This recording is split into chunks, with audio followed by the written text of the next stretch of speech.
ஹல்லேலூயா, ஹல்லேலூயா. உற்சாகமாக சொல்லுவோமா? ஹல்லேலூயா. சரி, ஓகே. ஒரு சில பாடலை பாடி தேவநாமத்தை மையப்படுத்துவோம். வல்ல கிருபை, நல்ல கிருபை, நம்மை தாங்கி நடத்தும் தேவனுடைய கிருபை. உற்சாகமாய் பாடி தேவநாமத்தை மையப்படுத்துவோம். வல்ல கிருபை, நல்ல கிருபை, வழுவாமல் காத்த சுத்த கிருபை, அக்கினியில் வேகாமல் காத்த கிருபை, தண்ணீரிலே மூழ்காமல் தாங்கும் கிருபை. வல்ல கிருபை, நல்ல கிருபை, வழுவாமல் காத்த சுத்த கிருபை, அக்கினியில் வேகாமல் காத்த கிருபை, தண்ணீரிலே மூழ்காமல் தாங்கும் கிருபை. உம் கிருபை என்னை தாங்கினதே, உம் கிருபை என்னை நடத்தினதே, உம் கிருபை என்னை தாங்கினதே, உம் கிருபை என்னை நடத்தினதே. அல்லே அல்லே லூயா, அல்லே அல்லே லூயா, அல்லே அல்லே லூயா, அல்லே அல்லே லூயா.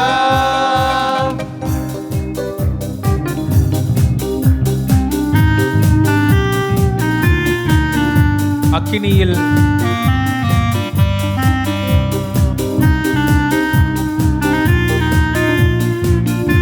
அக்னியின் சூளையில் வெந்து போகாமல் நம்மை தாங்கும் கிருபை. ஆமென், ஹல்லேலூயா. உற்சாகமாய் கரங்களை தட்டி பாடுவோமா? தேவனுடைய கிருபை நினைத்து பாடுவோமா?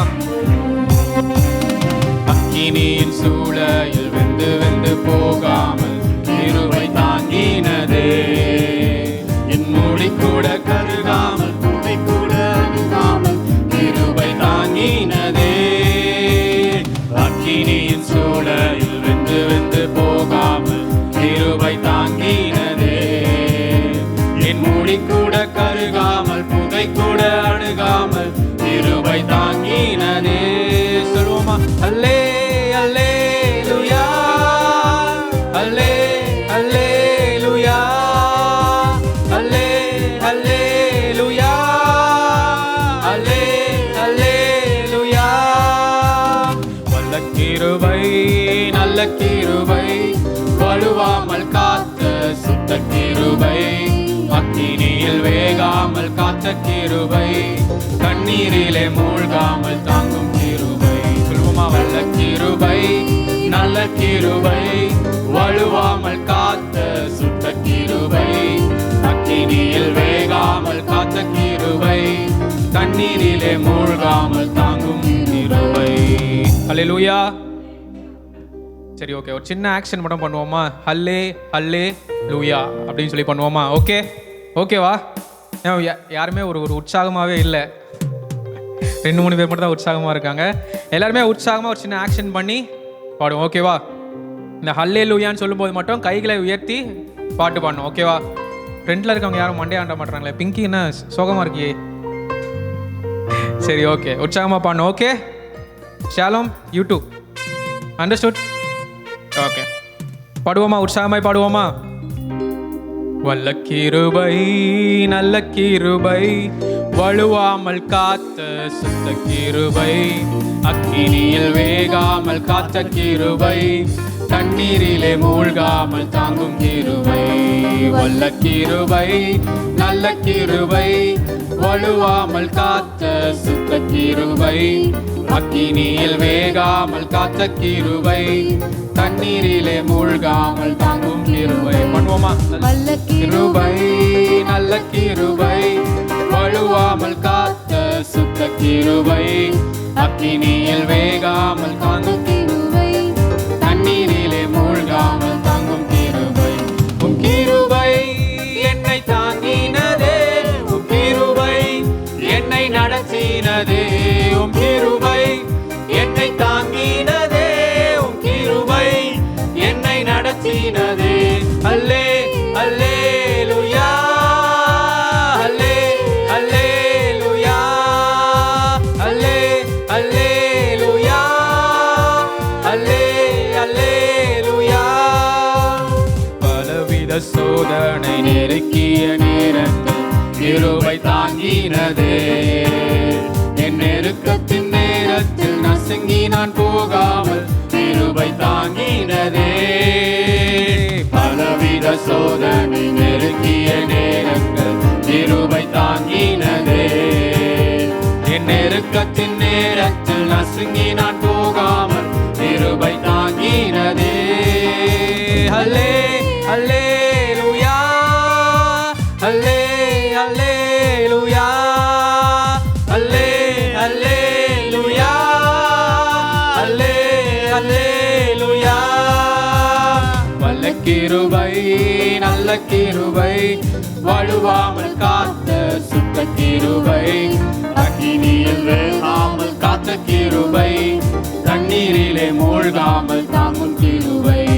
வல்ல கிருபை நல்ல கிருபை, வழுவாமல் காத்த சுத்த கிருபை, அக்கினியில் வேகாமல் காத்த கிருபை, தண்ணீரிலே மூழ்காமல் தாங்கும் கிருபை. உம் கிருபை என்னை தாங்கினதே, உம் கிருபை என்னை நடத்தினதே, உம் கிருபை என்னை தாங்கினதே, உம் கிருபை என்னை நடத்தினதே. ஹல்லே ஹல்லேலூயா, ஹல்லே ஹல்லேலூயா, ஹல்லே ஹல்லேலூயா, ஹல்லே ஹல்லேலூயா, ஹல்லேலூயா. தேவன் நம்ம மேல் கிருபையா இருக்கிறபடியினால அந்த ஆச்சரியமான ஒளியில நம்மை கொண்டு வந்து நிறுத்துகிறார். உற்சாகமாய் பாடுவோமா? என் வாழ்வில் தேவன் நீர் பாராட்டின தயவுகளுக்கெல்லாம் நான் பாத்திரன் அல்ல. ஆமென், ஹல்லேலூயா. இதுவரை நீர் தாங்கினதற்கு நான் எவ்வளவும் தகுதியும் இல்லை. ஹல்லேலூயா.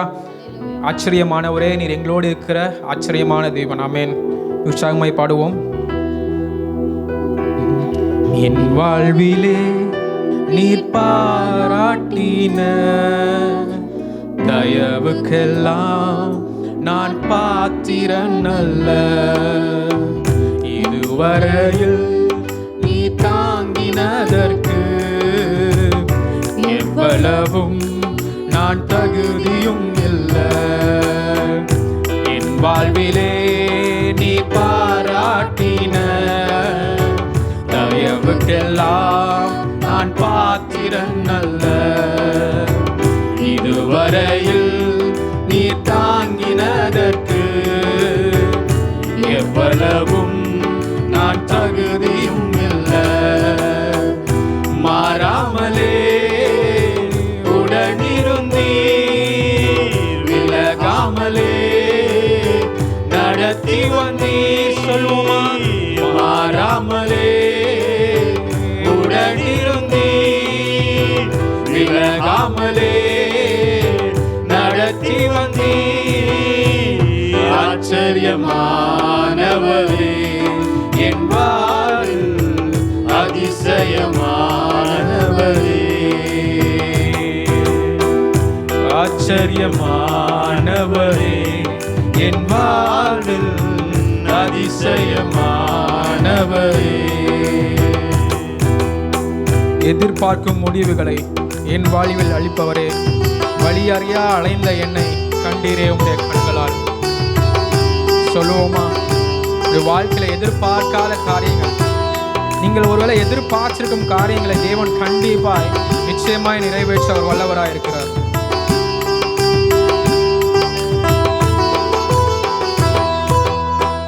எதிர்பார்க்கும் முடிவுகளை என் வாழ்வில் அளிப்பவரே, எதிர்பார்க்கும் முடிவுகளை என் வாழ்வில் அளிப்பவரே, வழியறியா அலைந்த என்னை கண்டீரே உம் கண்களால். வழியறியா அலைந்த என்னை கண்டீரே உம் கண்களால். ஆச்சரியமானவரே,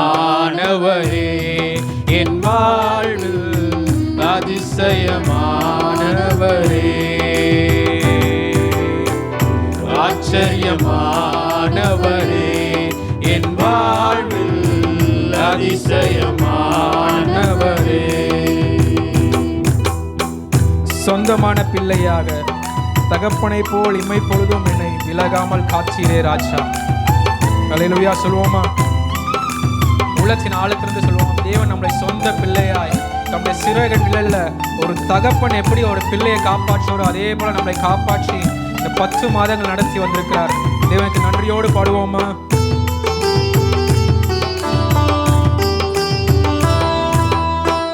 சொந்தமான பிள்ளையாக தகப்பனை போல் சுமந்தீ,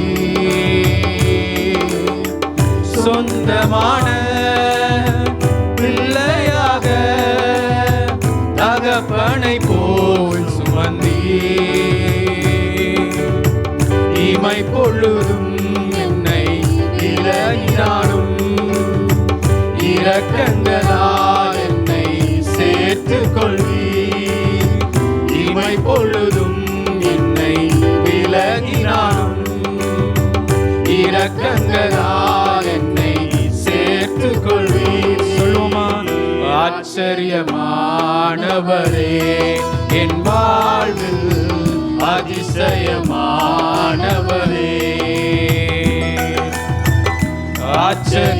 ஆச்சரியமானவரே, என் வாழ்வில் அதிசயமானவரே, ஆச்சரியமானவரே, அதிசயமானவரே, ஆச்சரியமானவரே, அதிசயமானவரே.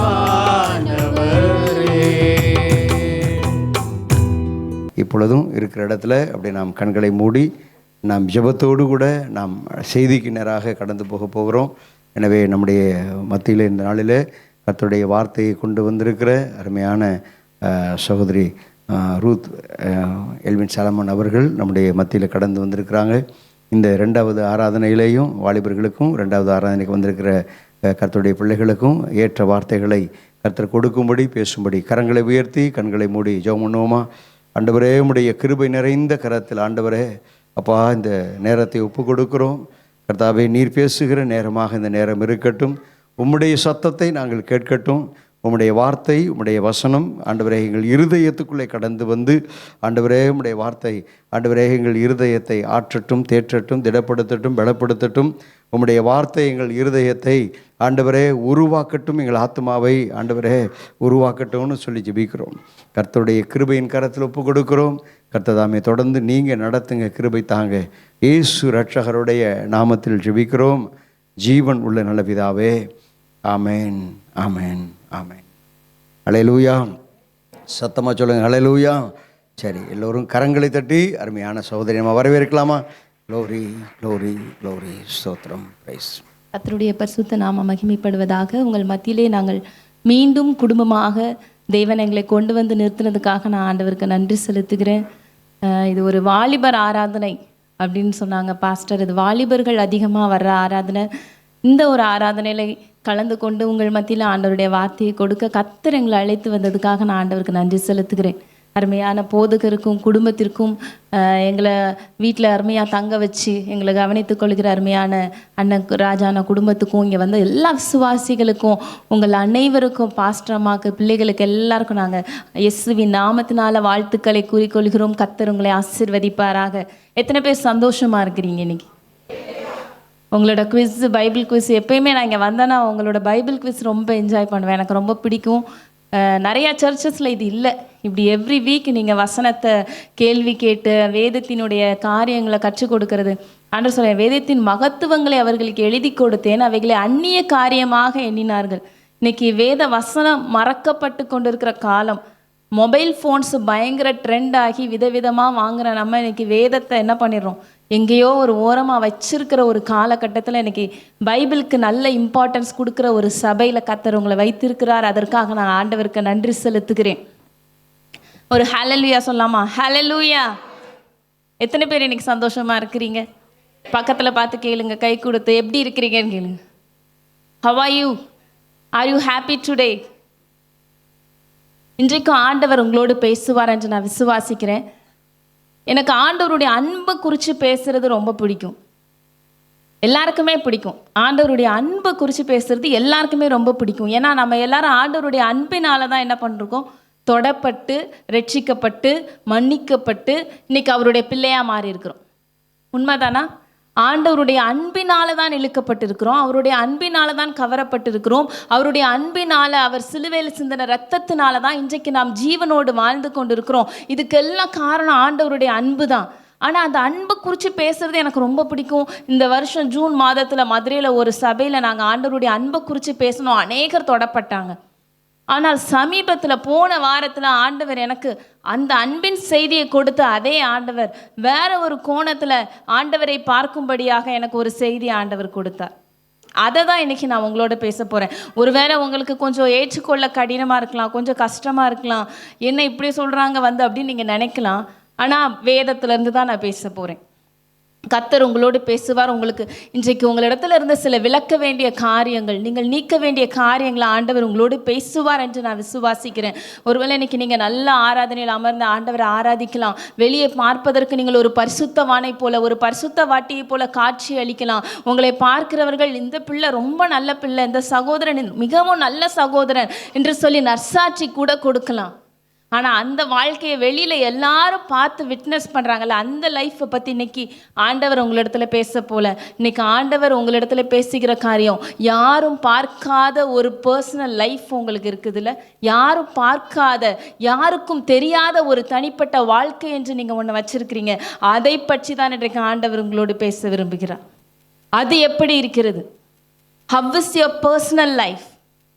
யாருமே தெரியாது, யாருக்கும் தெரியாது. வெளியில் நல்லா ஆராதிக்கிறேன், வெளியில் நல்லா பாடுறேன், வெளியில் ஆண்டவரை வர்ஷிப் பண்ணுறேன், வெளியில் எனக்கு வேத அறிவு இருக்கிறது, எல்லாமே இருக்குது. ஆனால் என்னுடைய அந்தரங்க வாழ்க்கையில் ஏதோ ஒரு காரியம் என்னால் விட முடியாதபடிக்கு என்னோடு தொடர்ந்து போராடி கொண்டே இருக்கிறது. ஏதோ ஒரு காரியத்தோடு நான் ஃபைட் பண்ணிகிட்டே இருக்கிறேன், அல்லது நான் அதை மறைத்து எனக்குள்ளாக வைத்து கொண்டு இருக்கிறேன், அதோடு வாழ்ந்து கொண்டு இருக்கிறேன் அப்படின்னு நீங்கள் இன்னைக்கு இருக்கலாம். சமீப நாட்களாக எங்கே கேள்விப்பட்டாலும் எங்களுக்கு அதிர்ச்சியான செய்திகள் வந்து கொண்டே இருக்குது. அதிர்ச்சியான செய்திகள். யார் அப்படின்னா, ஆவிக்குரிய சபைக்கு போகிற பிள்ளைகள், கிறிஸ்தவர்கள், தேவனை ஆராதிக்கிற வாலிபர்கள், தேவனை ஆராதிக்கிறவங்க, ஆவிக்குரிய ஆராதனையில் கலந்து கொள்ளுகிறவர்கள் வாழ்க்கையில் நடக்கிற காரியங்கள், அவர்கள் அந்தரங்க வாழ்க்கையில் செய்கிற ஜீவியத்தை பற்றி கேள்விப்படும் போது அதிர்ச்சி அடைகிறோம். இப்படி இருக்கிறார்கள் ஆவிக்குரிய ஆராதனையில். இந்த நபரா இவ்வளோ நல்லா ஆராதிப்பான், ஊழியம் கூட செய்கிறானே, இந்த நபர், இந்த பையன்கிட்ட இப்படி ஒரு காரியம் இருக்கிறதா? அதிர்ச்சி அடையத்தக்க காரியங்கள் இன்றைக்கு கிறிஸ்தவர்களுக்கு என்று சொல்லப்படுகிற ஆவிக்குரிய கிறிஸ்தவர்களுக்குள்ள கூட இப்படிப்பட்ட அசுத்தமான காரியங்கள் இன்றைக்கு நடைபெற்று கொண்டு இருக்கிறது. எல்லா சபைகளுக்குள்ளே இருக்குது. நான் உங்களுடைய சபையை பற்றி எனக்கு தெரியாது, ஆனால் தமிழ்நாடு முழுவதும், இந்தியா முழுவதும், உலகம் முழுவதும் அதிகமாக பிசாசு இன்னைக்கு டார்கெட் பண்ணுறது யார் அப்படின்னா, தேவனுடைய பிள்ளைகள், ஆவிக்குரியவர்கள் என்று சொல்லுகிறவர்கள் தான் பிசாசு இன்னைக்கு டார்கெட் பண்ணிட்டு இருக்கான். அரைகுறை கிறிஸ்தவர்கள் அவனுக்கு தேவையில்லை. யார் உண்மையா, யார் மேலே கர்த்தர் அழைப்பை வச்சிருக்கிறாரோ, யார் இந்த நபர், இவங்களுடைய வாழ்க்கை நம்ம பார்த்து நினைப்போம், இந்த நபர் ஆண்டவருக்காக பெரிய காரியங்களை செய்வாங்க, இந்த நபர் வல்லமையாக ஊழியம் செய்வாங்கன்னு நம்ம சிலரை நினச்சிட்டு இருப்போம். அந்த நபரை பற்றி தான் அதுக்கடுத்து நமக்கு செய்தி வருது, இந்த நபர் இந்த காரியத்தில் விழுந்து போயிருக்கிறாங்கன்னு. ஏன் இப்படியே நடக்குது? இதுக்கு காரணம் என்ன? ஒரு தனிப்பட்ட, யாருக்கும் தெரியாத ஒரு பர்சனல் லைஃப். வெளியில் நல்லா ஆராதிக்கிறாங்களே, எல்லாமே பண்ணுறாங்களே, இல்லை, எனக்கு ஆண்டவர் உங்களுடைய பர்சனல் லைஃப்பை பார்க்குறாரு. கிறிஸ்தவர்களுக்குள்ளே தான் அந்த துணிகரம் அதிகமாக காணப்படுறதை பார்க்க முடியுது. அதுக்கு என்ன காரணம் அப்படின்னா, ஆண்டவருடைய அன்பை அவர்கள் ரொம்ப அட்வான்டேஜ் எடுக்கிறாங்க. ஆண்டவருடைய அன்பை, அவர் அன்புள்ள தேவன், கிறிஸ்தவர்களுடைய தேவன் அன்புள்ள தேவன், அவர் இரக்கமுள்ளவர், அவர் மன்னிக்கிறவர், மனதுருக்கம் உள்ளவர், சிலுவையில் ரத்தத்தை எல்லாம் சிந்தி நம்மளை மீட்டு கொண்டவர், அவர் மிகுந்த அன்பான தேவன். அதனால் நான் என்னன்னாலும் பண்ணலாம், எத்தனை முறை பாவம் செஞ்சாலும் அவர்கிட்ட போய் நான் மன்னிப்பு கேட்டால் என்னை மன்னிச்சிருவார். உண்மைதான், நம்முடைய ஆண்டவர் அன்புள்ளவர் தான், அவருடைய அன்புக்கு இணை கிடையாது, அவர் அன்பாகவே இருக்கிறவர் தான். அவர் எத்தனை முறை நம்ம போய் மீண்டி மன்னிப்பு கேட்டாலும் அவர் மன்னிக்கிற தேவன் தான், இரக்கமுள்ள தேவன் தான். அவர் அந்த கெட்ட குமாரனை ஏற்றுக்கொண்டது போல ஏற்றுக்கொள்ளுகிற தேவன் தான். அன்பிற்கு நிகர் அப்படின்னா இந்த உலகத்தில் இயேசுங்கிற பேரை தவிர வேற பேரே இல்லை. அப்படி அன்பின் சிகரம் இயேசு தான். உண்மைதான். ஆனால் அதே நேரத்தில் நமக்கு தேவையான ஒரு அறிவு இன்றைக்கு வேண்டும், கிறிஸ்தவ சமுதாயத்திற்கு வேண்டும், ஆவிக்குரிய பிள்ளைகளுக்கு வேண்டும் என்று ஆண்டவர் விரும்புகிறார். அதை தான் இன்னைக்கு நான் உங்கள் மத்தியில் பேச போகிறேன். வாசிக்கலாம். சங்கீதம் 90ஆம் சங்கீதம் 11-12 2 வசனங்களை வாசிக்கலாம். உமது கோபத்தின் வல்லமையும் உமக்கு பயப்படத்தக்க விதமாய் உமது உக்கிரத்தையும் அறிந்து கொள்கிறவன் யார்? நாங்கள் ஞான இருதயம் உள்ளவாகும்படி எங்கள் நாட்களை என்னும் அறிவை எங்களுக்கு போதித்தருளும். இந்த சங்கீதத்தை எழுதினது, இந்த சங்கீதத்தை பாடினது அல்லது ஜெபித்தது யார் என்று சொன்னால், நீங்கள் 90ஆம் சங்கீதம் ஆரம்பத்தில் நீங்கள் பார்த்தீங்கன்னா அந்த பிராக்கெட்டில் போட்டிருக்கு, தேவனுடைய மனிதனாகிய மோசேயின் ஜெபம். இது யாருடைய சங்கீதம்? தாவீது கிடையாது. இது இந்த சங்கீதத்தை ஏற்றினது யார்? மோசே. அவருடைய ஜெபம், தேவனுடைய மனிதனாகிய மோசேயின் ஜெபம். அந்த மோசே யார்? பல லட்சம் ஜனங்களை எகிப்திலிருந்து விடுதலையாக்கி வனாந்திரத்திலே நடத்தினவர், ஒரு மிகப்பெரிய தலைவன். கர்த்தரை, அவருடைய சாயலை கண்டவன், கர்த்தருடைய சத்தத்தை கேட்டவன், அவனை போல கர்த்தரை முகமுகமாக அறிந்தவன் ஒருவனும் இல்லை என்று வேதத்தில் எழுதப்பட்டிருக்கிறது. அப்படிப்பட்டவன் தான் இந்த மோசே. அவர் ஜெபிக்கிறார், ஒரு முக்கியமான ஜெபத்தை இந்த இடத்துல ஏறெடுக்கிறார். இந்த 2 வசனத்துல 2 வகையான அறிவு நமக்கு வேண்டும் என்று நாம் கற்றுக்கொள்ள முடியும். 2 வகையான அறிவு. இன்னைக்கு அதை தான் இன்னைக்கு நான் உங்ககிட்ட பேச போறேன். 2 வகையான அறிவு, 2 kinds of knowledge நமக்கு தேவையானது. இன்றைக்கு ஆவிக்குரிய கிறிஸ்தவர்களுக்கு இல்லாத இந்த அறிவு இன்னைக்கு இது வேணும். ஆண்டவர், மோசே ஜெபிக்கிறார் அந்த ஜெபத்தில், ஆண்டவரே முதல் அறிவு என்ன தெரியுமா? உமது கோபத்தின் வல்லமையையும் உமக்கு பயப்படத்தக்க விதமாய் உமது உக்கிரத்தையும் அறிந்து கொள்ளுகிறவன் யார்? வேதத்தில் எப்போல்லாம் அறிந்து கொள்ளுகிறவன் யார் அப்படின்னு போட்டு ஒரு கேள்விக்குறி வந்தாலே ரொம்ப ரேர் அப்படின்னு அர்த்தம். இப்போ குணசாலியான ஸ்திரீயை கண்டுபிடிப்பவன் யார் அப்படின்னு ஒரு கேள்விக்குறி வந்துருச்சுன்னா கண்டுபிடிக்கிறது கொஞ்சம் கஷ்டம்தான் அப்படின்னு அர்த்தம். கர்த்தருக்கு போதிக்கத்தக்கதாக அவருடைய சிந்தையை அறிந்தவன் யார் அப்படின்னா யாருமே இல்லை, அல்லது கண்டுபிடிக்கிறதே கஷ்டம், இல்லைன்னு அர்த்தம். அப்போ இந்த இடத்துல வாசிக்கிறோம், அது கோபத்தின் வல்லமையும் உமக்கு பயப்படத்தக்க விதமாய் உமது உக்கிரத்தை அறிந்து கொள்கிறவன் யார்? 6 லட்சம் பேரை நடத்திட்டு வந்திருக்கிறாரு. ஆனால் 6 லட்சம் பேரில் ஆண்டவருடைய கோபத்தின் வல்லமை அறிந்து கொண்டது 2 பேர் தான். 2 பேர் தான். Rare, very rare. ஆனால் நமக்கு ஆண்டவருடைய அன்பை பற்றி நல்லா தெரியும், அவருடைய இரக்கத்தை பற்றி நல்லா தெரியும், அவருடைய தயவை பற்றி, கிருபையை பற்றி நல்லா தெரியும். ஆனால் அவருடைய கோபத்தை பற்றி நமக்கு தெரியுமா? ஆண்டவருடைய கோபத்தின் வல்லமை எப்படிப்பட்டது என்று நமக்கு தெரியுமா? இந்த மோசே ஆண்டவருடைய அன்பின் உச்சத்தையும் கண்டவன், அவருடைய கோபத்தின் உச்சத்தையும் கண்டவன். அன்பின் உச்சம் எப்படி சொல்றீங்க அப்படின்னா, இஸ்ரவேல் ஜனங்கள் எகிப்திலே பெருமூச்சு விடுகிற சத்தத்தை ஆண்டவர் கேட்டு அவர்களை விடுவிக்கும்படியா இறங்கி எங்கேயோ ஒரு இடத்துல இருந்த மோசேயை ஆண்டவர் அழைத்து, நீ போ, நீ ஆடு மேய்க்கிற வேலையை விட்டுட்டு போ, என் ஜனங்களை நீ விடுதலையாக்கு, நான் அவர்களுக்கு ஒரு ஆசீர்வாதமான ஒரு இடத்த வச்சிருக்கிறேன், பாலும் தேனும் ஓடுகிற கானான் தேசத்தை வைத்திருக்கிறேன், என் ஜனங்கள் அடிமைப்படுறது என்னால் பார்க்க முடியலை, நான் அவங்களை ஆசீர்வதிக்க விரும்புகிறேன், அவங்க வாழ்ந்திருக்கிறத நான் விரும்புகிறேன்னு சொல்லி அவர்கள் மீது அன்பு காட்டி அந்த எகிப்து தேசத்திலே பார்வோனையும் அந்த ரதங்களையும் சங்கரித்து அவர்களை விடுதலையாக்கி வெளியே கொண்டு வந்த அதே தேவன், தன்னுடைய அன்பை காட்டின அதே தேவன், எந்த ஜனங்களிடத்தில் அன்பை காட்டினாரோ, எந்த ஜனங்களிடத்தில் இரக்கத்தை காண்பித்தாரோ, எந்த ஜனங்களுடைய வாழ்க்கையில் அற்புத அடையாளங்களை செய்தாரோ, அதே ஜனங்கள் தேவனை கோபப்படுத்தின பொழுது, அவருக்கு கடும் கோபத்தை உண்டாக்கின பொழுது, அவருக்கு பிரியமில்லாததை, அவர் பார்வைக்கு பொல்லாப்பானதை செய்து கொண்டே இருந்த பொழுது, அதே ஆண்டவர் சொல்றாரு, மோசே இவர்களை விட்டுவிடு, நான் இவர்களை ஒரு நொடி பொழுதிலே நான் அதமாக்க போறேன். அத்தனை ஜனங்கள் 20-30 லட்சம் ஜனங்களை ஒரு நொடி பொழுதிலே நான் அதமாக்குவேன். இந்த ஜனங்களை விட்டு நீ விலகியிரு. I am going to destroy them. ஏன்? ஆண்டவருக்கு கடுங்கோபம் உண்டாக்கினார்கள். மீண்டும் மீண்டும் அவருக்கு பிரியமில்லாததை எதை செய்யக்கூடாதுன்னு சொல்றாரோ அதை செய்யறது. ஆண்டவருக்கு கோபப்படுத்துற காரியம் என்ன? அவர் எதை செய்யக்கூடாதுன்னு சொல்றாரோ அதை திருப்பி திருப்பி செய்யறது. மீண்டும் மீண்டும் ஒரு தடவை செய்கிறது ஆண்டவர் மன்னிச்சிடுறார். திருப்பி திருப்பி மீண்டும் அதான் மன்னிக்கிறார்ல, அதான் ஆண்டவர் மன்னிச்சிருவார்ல, அதனால திருப்பி செய்யலாம். இன்னொரு தடவை தப்பு செய்யலாம், தப்பு செஞ்சுட்டு மன்னிப்பு கேட்டுக்கலாம். இந்த எண்ணம் தான் ஆண்டவரை கோபப்படுத்தினது. மீண்டும் மீண்டும் அவரை கோபப்படுத்தினார்கள். எத்தனை தரமோ கோபப்படுத்தினீர்கள்னு உபாகமத்துல மோசே சொல்றாரு. நீங்க அவரை மாராவில பரீட்சை பார்த்தீங்க, கிப்ரோத்தாவால அந்த இடத்துல ஆண்டவரை நீங்க கோபப்படுத்தினீங்க, தபேரால கோபப்படுத்தினீங்கன்னு கிட்டத்தட்ட ஒரு 5-6 பிளேஸ் ஆண்டவர் மோசே மூலமா சொல்றாரு. இந்த இடத்துல எல்லாம் நீங்க என்ன கோபப்படுத்தினீங்கப்பா. ஆண்டவர் ரெக்கார்ட் பண்ணி வைக்கிறார், எந்தெந்த பிளேஸ்ல எந்தெந்த நபர் என்னை கோபப்படுத்தினார். இன்னைக்கு நீங்கள் ஆண்டவரை துணிந்து தவறு செய்யும் பொழுது, மீண்டும் மீண்டும் தவறு செய்யும் பொழுது, இட் இஸ் ரெக்கார்டட். ஆண்டவர் எழுதி வைக்கிறாரு எந்த இடத்துல தவறு நடக்குது. மீண்டும் மீண்டும் எங்கே என் பிள்ளை தவறு செய்து கொண்டே இருக்கிறாங்கன்னு ஆண்டவர் அதை ரெக்கார்ட் பண்ணுறாரு. நீங்கள் நினைக்கிறீங்க மன்னிச்சிட்டாருல, ஆண்டவர் தான் மன்னிக்கிறார்ல, அதனால இன்னொரு தடவை செய்யலாம். இல்லை, அவருடைய கோபத்தின் வல்லமையை மோசே கண்டான். அவர் நேசித்த ஜனங்களை அவரே அழிக்கிறேன்னு சொல்கிறாரு. அன்பின் உச்சத்தையும் கண்டான். அவரை கோபப்படுத்தும் பொழுது ஆண்டவர் செய்கிற நீதியுள்ள தீர்ப்பையும் அவன் கண்ணால் பார்த்தான். அதனால தான் அவன் ஜெபிக்கிறான், ஆண்டவரே இந்த ஜனங்களுக்கு இந்த அறிவில்லையே, நீர் அன்புள்ளவர் என்று அதையே மாத்திரம் பார்த்து இவ்வளோ தவறு செஞ்சு இப்பொழுது தங்கள் மீது ஒரு அழிவை வருவித்து கொண்டார்கள், கானானுக்குள்ளே பிரவேசிக்க முடியலை. ஆண்டவர் சொல்லிட்டார், இந்த அத்தனை பேரும் எனக்கு கோபம் உண்டாக்கின அத்தனை மனிதரின் பிரேதங்களும் இந்த வனாந்திரத்திலே விழுந்து தீரும் மட்டும் இந்த வனாந்திரத்தில் நீங்கள் சுற்றி திரிவீர்கள் அப்படின்னு சொல்லிடுவார். 20 வயசுக்கு கீழே உள்ள பிள்ளைங்க மட்டும்தான் அதுக்குள்ளே பிரவேசிப்பாங்க. அதுக்கு மேலே உள்ள அத்தனை பேரும் எனக்கு கோபம் உண்டாக்கினபடினால் பிரவேசிக்க முடியாது. யார்? அதே ஆண்டவர் தான். நான் தான் உனக்கு தருவேன் கூட்டிட்டு வந்தவர் தான், விடுவித்து கொண்டு வந்தவர் தான், அற்புத அடையாளங்களை செய்தவர், மன்னாவை கொடுத்தவர், கண்மலையிலிருந்து தண்ணீரை கொடுத்தவர், கேட்டவுடனே காடைகளை கொடுத்த, அன்பு செலுத்தின தகப்பனை போல தோல்ல சுமந்து வந்த அதே ஆண்டவர், அக்கினினாலும் மேக ஸ்தம்பத்தினாலும் வழி நடத்தின அதே தேவன் தான்.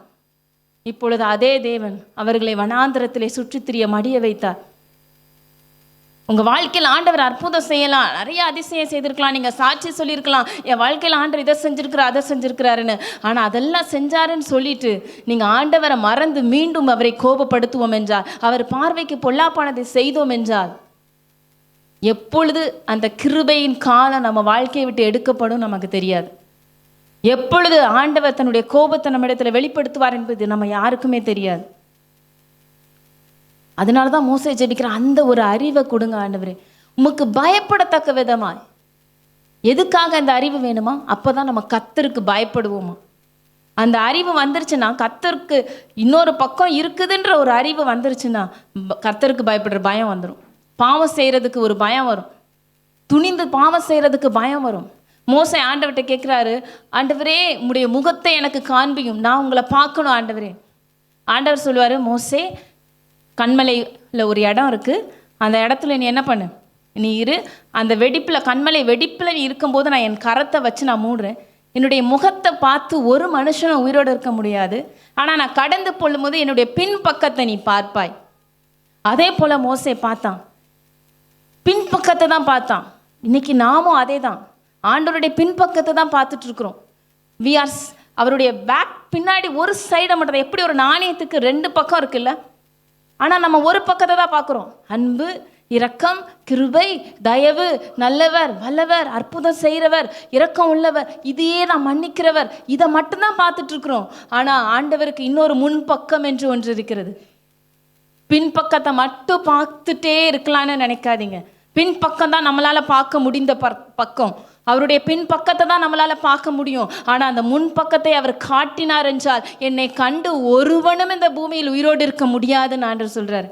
we cannot see his face, அவரை நேருக்கு நேர் நம்மால் பார்க்க முடியாது. ஏனென்றால் அவர் முன்பக்கத்திலே அவ்வளவு பரிசுத்தம் உள்ளவர், அவ்வளவு நீதியுள்ளவர். அவருடைய நாசியிலிருந்து புகை எழும்பிச்சு, அவருடைய வாயிலிருந்து பட்சிக்கிற அக்கினி புறப்பட்டது. அவர் பேசும் பொழுது இடி முழக்கம் போல இருந்ததாம். அவருடைய கண்கள் மனுபுத்திரரை ஆராய்ந்து பார்க்கிறது, இமைகள் அவர்களுடைய இருதயங்களை சோதித்து அறிகிறது. இப்படிப்பட்ட தேவன், அக்கினி ஜுவாலை போன்ற கண்களை உடைய தேவன். அவரை நம்மால் நேருக்கு நேர் பார்க்க முடியாது. இன்னொரு பக்கம் இருக்குது, இதுதான் அவருடைய இன்னொரு பக்கம், நீதி செலுத்துகிறவர். இதை நாம் பார்க்காதனால தான் அநேக நேரத்தில் அவருடைய அன்பையும் இரக்கத்தை தான் ஆண்டவர் நம்மள்ட்ட எப்பயுமே காட்டுறார்.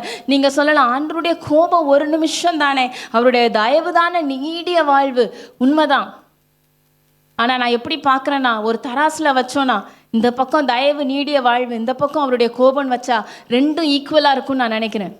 ஏன்னா அவருடைய ஒரு நிமிஷ கோபம், it is enough to destroy everything. ஒரு நிமிஷ கோபம் போதும், ஒரு நிமிஷ கோபம், அதுக்கு முன்னாடி நம்மளால் நிற்க முடியாது. அதனால தான் ஆண்டவர் ஒரு நிமிஷம் கோபம்னு சொல்றாரு. ஒரு நிமிஷம் கோபமே போதும். It is equal. ரெண்டுமே ஈக்குவல் தான். நம்ம சொல்ற கோபம் ஒரு நிமிஷம் தான் படுறாருன்னு இல்லை. ஆண்டவருடைய ஒரு நிமிட கோபம் அவ்வளோ வல்லமை உள்ளது. அதனால தான் மோசே ஜெபிக்கிறார், ஆண்டவரே உமது கோபத்தின் வல்லமையையும் உமக்கு பயப்படத்தக்க விதமாக உமது உக்கிரத்தையும் அறிந்து கொள்ளுகிறவன் யார்?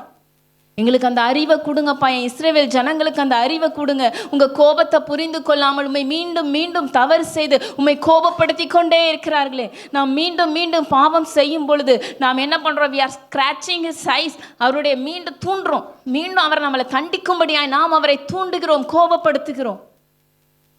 இதுக்கு ஒரு வேளை இங்கே இருக்கிற யாராவது ஒரு சிலர் உங்களுக்குள்ள ஒரு வேளை அப்படி காரியத்தை வச்சுருந்தீங்கன்னா, ஆண்டவரை மீண்டும் கோபப்படுத்தினீங்கன்னா உங்களுக்கு தெரியும் எந்த காரியம் ஆண்டவரை கோபப்படுத்துதுன்னு. இன்றைக்கு ஆண்டவர் உங்களோடு பேசுகிறார், மகளே நான் அன்புள்ளவர் தான், உன்னை நான் நேசிக்கிறபடியினால் தான் உன்னோடு நான் இப்படி பேசி கொண்டிருக்கிறேன். நான் உன்னை நேசிக்கிறேன். நீ மீண்டும் என்னிடத்துல திரும்ப வேண்டும் என்று நான் விரும்புகிறேன். அதனால தான் நான் உன்னோடு பேசி கொண்டிருக்கிறேன். ஆனால் அன்புள்ளவர் என்று சொல்லி நீ மீண்டும் மீண்டும் தவறு செய்யாதே என்று ஆண்டவர் சொல்லுகிறார். உங்களுடைய தனிப்பட்ட வாழ்க்கை எப்படி இருக்குது? யார் மேலே ஆண்டவருடைய கோபம் வருமா? யோசுவா 7ஆம் அதிகாரம் 1ஆம் வசனம் 21ஆம் வசனம் அதில் நம்ம வாசிக்கலாம். யோசுவா, இஸ்ரவேல் புத்திரர் சாபத்தீடானதிலே துரோகம் பண்ணினார்கள். எப்படி எனில், யூதா கோத்திரத்து சேராகுடைய குமாரனாகிய சப்தியின் மகன் கர்மிக்கு பிறந்த ஆகான் என்பவன் சாபத்தீடானதினாலே சிலதை எடுத்து கொண்டான். ஆகையால் இஸ்ரவேல் புத்திரர் மேல் கர்த்தருடைய கோபம் மூண்டது. இங்க யார் மேல கர்த்தருடைய கோபம் வருது? சாபத்தீடானதை எடுத்துக்கொண்ட பொழுது ஆண்டவர் சொல்றாரு, எரிகோவிலிருந்து உங்களுக்கு எதையும் எடுத்துக்கொள்ளாதீங்க, அது சாபமானது. ஆனா இங்க 21ஆம் வசனம் வாசிக்கலாம். கொள்ளையிலே நேர்த்தியான ஒரு பாபிலோனிய சால்வையும் 200 வெள்ளி சேக்கலையும் 50 சேக்கல் நிறையான ஒரு பொன் பாலத்தையும் நான் கண்டு அவைகளை இச்சித்து எடுத்து கொண்டேன். இதோ அவைகள் என் கூடாரத்தின் மத்தியில் பூமிக்குள் புதைந்திருக்கிறது, வெள்ளி அதன் அடியில் இருக்கிறது என்றான். இங்கே ஆகான் என்பவன் என்ன பண்ணா? இச்சித்து ஆண்டவர் எடுக்கக்கூடாதுன்னு சொல்லதை எடுத்துக்கிட்டான். அவன் பார்வைக்கு அது எப்படி இருந்துச்சா? அந்த பாபிலோனிய சால்வை நேர்த்தியான ஒரு பாபிலோனிய சால்வை அவன் பார்வைக்கு எப்படி இருக்காது? நேர்த்தியா இருக்கு. இன்னைக்கு நம்ம செய்யற சில காரியங்கள் நேர்த்தியா உங்களுக்கு தெரியும். உங்க பார்வைக்கு ரொம்ப நேர்த்தியா தெரியும், செம்மையாக தெரியும், சரியா தெரியும். இதுல என்ன தவறு இருக்குது? நானும் ஆவிக்குரிய நபர் தான், அவங்களும் ஆவிக்குரிய நபர் தான், அதனால தான் நான் பேசுறேன், அதனால தான் சேட் பண்றேன், நாங்கள் ஆவிக்குரியவர்கள் தானே, பழகுறதுல என்ன தப்பு இருக்கு? நீங்கள் செய்கிற சில தவறுகளை பிசாசு உங்களுக்கு எப்படி காட்டுவானா? நேர்த்தியா காட்டுவான். ஆனா அது கர்த்தருக்கு சாபத்தீடானது. அது கர்த்தரின் பார்வைக்கு பொல்லாப்பா இருக்கும். உங்க பார்வைக்கு பொல்லாப்பா தெரியாம இருக்கலாம். ஆனா கர்த்தரின் பார்வைக்கு நீங்கள் எடுத்துக்கொண்ட அந்த நேர்த்தியான பாபிலோனிய சால்வை அவர் பார்வையில் அது சாபத்தீடானது. அவருடைய பார்வையில் அது பொல்லாப்பானது. பிசாசு அப்படிதான் உங்களை ஏமாற்றுவான். இல்லை, இது நேர்த்தியா இருக்குது பாரு, இது எவ்வளோ நேர்த்தியா இருக்குது. நீங்கள் அப்படி தான் நிறைய நேரம் எனக்கு தேவ பிள்ளைகள் தவறு செய்கிறது காரணம் இதில் தப்பு, இதில் என்ன தப்பு இருக்குது? நான் அவங்கக்கிட்ட ஆண்டவரை பற்றி தானே நான் சொல்கிறேன், அவங்கக்கிட்ட நான் வசனத்தை தானே பேசுகிறேன்னு சொல்லி பேச ஆரம்பித்து நாளடைவிலே அது வேறு விதமாக முடிந்து விடுகிறது. ஆரம்பத்தில் நான் ஊழியம் தான் செய்கிறேன், நான் யூடியூப்பில் இந்த காரியம் தான் நான் பண்ணுறேன், அதுதான் பண்ணுறேன்னு சொல்லி எதையாவது ஆரம்பித்து கடைசியில் வேறு பக்கம் பிசாசு உங்களை இழுத்துக்கொண்டு போய் விடுகிறான். நேர்த்தியாக தெரிகிற காரியங்கள் தான், ஆனால் அதற்கு உள்ளாக சாபத்தீடு இருக்கிறது. அவன் அதை எங்கே வச்சிருந்தானா? இதோ அவைகள் என் கூடாரத்தின் மத்தியில் பூமிக்குள் புதைந்திருக்கிறது, வெள்ளி அதன் அடியில் இருக்கிறது. புதைந்திருக்கிறது. வெளியில் கூடாரம் அழகாக இருக்குது, வெளியில் பார்க்க கூடாரம் ரொம்ப நீட்டாக இருக்குது, அருமையாக இருக்குது. யாருக்குமே தெரியலை இந்த கூடாரத்தில் ஒரு சாபத்தீடானது இருக்கிறதா என்று யாருக்கும் தெரியவில்லை, அவன் வந்து சொல்கிற வரைக்கும். இன்னைக்கு நம்மளுடைய வாழ்க்கை அநேக நேரத்தில் அப்படி தானே இருக்குது. நம்முடைய போதகர் பார்க்கும் பொழுது, நம்முடைய பக்கத்தில் உள்ளவங்க பார்க்கும் பொழுது, அல்லது நமக்கு தெரிந்தவர்கள் பார்க்கும் பொழுது இந்த கூடாரம் அழகான கூடாரமாக தெரியுது. நம்முடைய வாழ்க்கையை பார்ப்பதற்கு அருமையான பிள்ளை, அருமையான சகோதரன், அருமையான நபர் என்று சொல்லி நம்மை குறித்து சொல்கிற போல தான் இருக்குது. ஆனால் அடியில் யாருக்கும் தெரியாமல் என்ன இருக்குது? கூடாரத்தின் அடியிலே அவன் அதை புதைத்து வைத்திருந்தான். உங்களுக்குள்ள, உங்க இருதயத்திற்கு உள்ள யாரும் பார்க்காத ஒரு இடத்துல என்ன வச்சிருக்கிறீங்க? நீங்க சாபத்தீடானது வைத்திருக்கிறீர்களா? யாருக்கும் தெரியாம மண்ணை தோண்டி புதைச்சி வெளியில யாரும் பார்க்க முடியாது அப்படிப்பட்ட ஒரு அந்தரங்க வாழ்க்கையில ஒரு சாபத்தீடானதை வைத்திருக்கிறீர்களா? நேற்று நாம் செய்தியில கேட்டது போல அவர் சமாரியா நாட்டின் வழியாய் கடந்து போக வேண்டியதாக இருந்ததா. அதே தேவன் உங்களுடைய அந்த யாருக்கும் தெரியாத அந்த பகுதியின் வழியாய் அவர் இன்றைக்கு கடந்து செல்வாராக. நீங்க யாருக்கும் தெரியாம மறைத்து வைத்திருக்கிற அந்த பகுதியை he wants to touch, he wants to take control. அந்த பகுதியை he wants to clean. அந்த இடத்தை ஆண்டவர் இன்னைக்கு அவர் பார்க்க விரும்புகிறார். யாருக்கும் தெரியாமல் நீங்கள் வைத்திருக்கிற அந்த கூடாரத்தின் அடியில பூமிக்குள்ள புதைந்து வைத்திருக்கிறது, அதை அவருடைய கண்கள் பார்க்கிறது. அவர் கண்கள் பூமியின் கடையாந்திரம் மட்டும் செல்லக்கூடிய கண்கள். அவருக்கு எதுவும் மறைவாக இருக்காது. இன்னைக்கு ஒரு வேலை அப்படி வச்சிருந்தீங்கன்னா, ஆண்டவரே நான் பலிபீடத்தில் வச்சிடறேன்ப்பா, எனக்கு அது வேண்டாம், அந்த சாபத்தீடானது வேண்டாம், என் பார்வைக்கு நேர்த்தியாக தெரிஞ்சது இவ்வளோ நாளும், ஆனால் அது உங்கள் பார்வைக்கு அது பொல்லாப்பானது, இன்றைக்கு நான் அதை விட்டு விடுகிறேன், இன்றைக்கு நான் அதை சுட்டரிப்பதற்கு ஒப்பு கொடுக்கிறேன், அதை நான் வெளியில் எடுத்து உங்கள் சமூகத்தில் கொண்டு வந்து வைத்து எனக்கு இது வேண்டாம் என்று உங்கள் பலிபீடத்தில் வைத்து நான் சுட்டரிக்க ஒப்பு கொடுக்கிறேன், உண்மை நான் கோபப்படுத்த விரும்பவில்லை என்று மனம் திரும்பும் பொழுது ஆண்டவருடைய கோபம் நம்ம விட்டு நீங்குகிறது. ஆண்டவர் சொல்றாரு, இஸ்ரவேலே நீ திரும்புகிறதற்கு மனதா இருந்தால் என்னிடத்தில் திரும்பு. அவரிடத்துல திரும்பும் பொழுது, வேதத்துல எங்கெல்லாம் ஆண்டவருடைய கோபம் ஆறி இருக்குதுன்னு சொன்னா, ஜனங்கள் தங்களை தாழ்த்தும் பொழுது அவர்கள் மீது இருந்த கர்த்தருடைய கோபம் நீங்குது. சில ராஜாக்கள் ஆண்டவர் சொல்வார், நான் அவனை அழிக்க போறேன்னு சொல்வார். ஆனால் அந்த ராஜா தன்னை தாழ்த்தும் பொழுது, ஆண்டவருடைய சமூகத்தில் தன்னை தாழ்த்தி மனம் வருந்தி மன்னிப்பு கேட்கும் பொழுது ஆண்டவர் சொல்வார், அவன் என்னை தாழ்த்தினா எனக்கு முன்னாடி, அதனால என்னுடைய கோபம் ஆறிருச்சு, அவன் நாட்களில் நான் அதை செய்ய மாட்டேன், நான் பின்னாட்களில் அதை நான் செய்கிறேன் என்று சொல்லிவிடுவார். இன்னைக்கு ஆண்டவருடைய கோபம் உங்கள் வாழ்க்கையில் ஆற வேண்டுமானால் இன்னைக்கு நீங்கள் ஆண்டவருடைய சமூகத்தில் உங்களை தாழ்த்த வேண்டும்.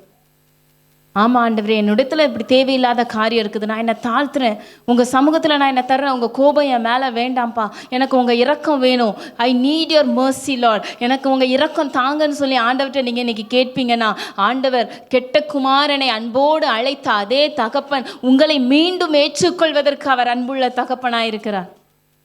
அவர் சொல்கிறார், நான் என்றைக்கும் கோபம் வைக்க மாட்டேன். அவர் கோபம் படுகிற தேவன் தான், தவறு செய்யும் பொழுது சிட்சிக்கிற தேவன் தான். ஆனால் அதே தேவன் சொல்றாரு, என் பிள்ளை என்னிடத்துல திரும்பும் பொழுது நான் என் கோபத்தை விட்டு நீங்குகிறேன். ஓசியா 14 அதிகாரத்துல 1 முதல் 4 வசனங்களை நீங்க வாசிச்சு பார்த்தீங்கன்னா அதுலதான் ஆண்டவர் சொல்றாரு, இஸ்ரவேல் என்னிடத்துல திரும்பு, நீ வார்த்தைகளை கொண்டு திரும்பு, தேவரீர் எல்லா அக்கிரமத்தை நீக்கி எங்களை தயவாய் அங்கீகரித்தருளும் அப்படின்னு மன்னிப்பு கேட்டு திரும்பும் பொழுது 4ஆம் வசனத்துல ஆண்டவர் சொல்றாரு, நான் மன்னிப்பேன், மனப்பூர்வமாய் சிநேகிப்பேன், என் கோபம் அவர்களை விட்டு நீங்கிச்சு. எப்பொழுது கோபம் நீங்கும்? மனம் திரும்பும் பொழுது. மனம் திரும்பி நம்மளை தாழ்த்தி அவருக்கு நேராக நம்முடைய வாழ்க்கையை நேராக்கும் பொழுது, விளக்க வேண்டியதை விளக்கும் பொழுது, அருவருப்பான சாபத்தீடானதை விலக்கி போடும் பொழுது, நம்முடைய வாழ்க்கையை அவருக்கு நேராக்கும் பொழுது நம் மீது இருக்கிற கர்த்தருடைய கோபம் நீங்கும். இன்னைக்கு ஒருவேளை ஆண்டவரை துணிஞ்சு தவறு செய்த ஆண்டவரேன்னு அவர் பாதத்தில் விழுந்து மன்னிப்பு கேட்கலாமா? அவர் பலிபீடத்தில் வைக்கலாம். இன்னும் 2வது காரியத்தை நம்ம பார்க்கல. இந்த ஒரு காரியம், இன்னைக்கு ஒரு சின்ன ஜெபம், கண்களை மூடி இருந்த இடத்துல ஜெபிச்சுட்டு நம்ம அடுத்த காரியத்தை பார்க்கலாம். ஆண்டவர் சமூகத்தில் ஒப்பு கொடுக்கணும்னு நீங்கள் விரும்புகிறார். ஆண்டவரே நான் பலிபீடத்தில் வைக்கிறேன்ப்பா, ஆகானை போல நான் அடியில் ஏதோ ஒரு காரியத்தை என் இருதயத்திற்குள்ள ஆழமாக நான் புதைச்சி வச்சிருந்தா இன்றைக்கு நான் ஒப்பு கொடுக்குறேன். சாபத்தீடானது எனக்கு வேண்டாம். வெளியில் நான் நல்ல பிள்ளையாக இருக்கிறேன், வெளியில் என்னை பார்த்து சாட்சி சொல்லுவாங்க, ஆனால் எனக்குள்ளாக நான் போராடி கொண்டு இருக்கிறேன், எனக்குள்ளாக நான் இச்சித்து வைத்திருக்கிற ஏதோ ஒரு காரியம் இருக்கிறது, அது அடியில் இருக்கிறது, அது வெளியே தெரியல. இன்னைக்கு ஆண்டவர் அதன் வழியாய் கடந்து செல்வாராக. யாரெல்லாம் இன்னைக்கு கர்த்தருடைய கோபத்தை விட்டு நீங்களாக விரும்புகிறவர்கள் இன்றைக்கு அந்த காரியத்தில் ஒப்பு கொடுங்க. விளக்க வேண்டியதை விளக்குங்க. அவருடைய பலிபீடத்தில் வைக்கலாமா? நீங்கள் கண்ணீரோடு ஒப்பு கொடுத்தால் அவர் உங்களை மீண்டும் அன்போடு அணைத்து கொள்ளுகிற நல்ல தகப்பனாய் இருக்கிறார். மீண்டும் ஏற்றுக்கொள்ளுகிற நல்ல தகப்பனை பெற்றிருக்கிறோம். அவருடைய அன்பை கிருபையை நாம் போக்கடிக்காதபடி ஆண்டவரிடத்தில் ஒப்பு கொடுக்கும். வேண்டாத பலவீனங்கள் ஆண்டவா முன்வைக்கிறேன், வேண்டாத பலவீனங்கள் ஆண்டவா முன்வைக்கிறேன், மீண்டும் தலை தூக்காமல்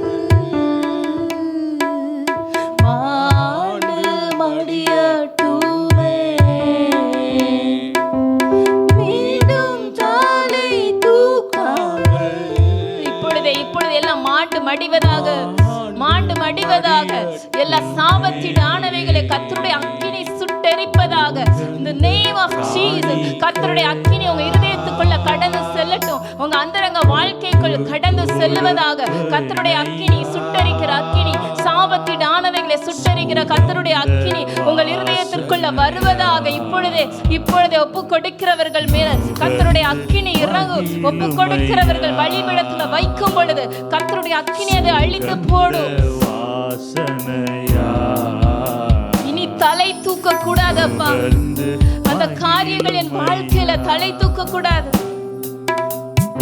ஒப்பு கொடுக்கலாமா? இன்றைக்கு ஆண்டவர் உங்களோடு பேசி இருக்கிறார்.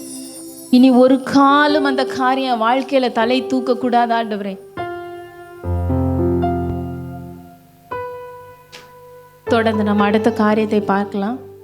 கர்த்தர் உங்களோடு பேசி இருக்கிறார். நீங்க பலிபீடத்துல வைக்கும் பொழுது அவருடைய கோபம் நம்மை விட்டு நீங்குகிறது.